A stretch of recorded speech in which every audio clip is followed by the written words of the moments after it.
how to get Spotify Premium with Hulu. So the very first thing you want to do is to head over to any of the web browser. And in the search bar, search for spotify.com/us/student. And then you will land on this interface. Once you are in here, what you want to do is tap on Get 1 month free. Inside Plan Help, head over to Available Plans. Inside Available Plans, move into Hulu and Showtime with Premium. Tap on Get to your services. It will take you to your Spotify account overview page. Right here, simply scroll all the way down to the bottom. And then here at the bottom, you should see the option where you can activate your Hulu Premium subscription for free.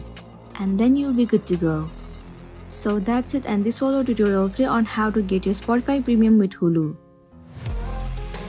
I really hope this video is gonna be helpful for you.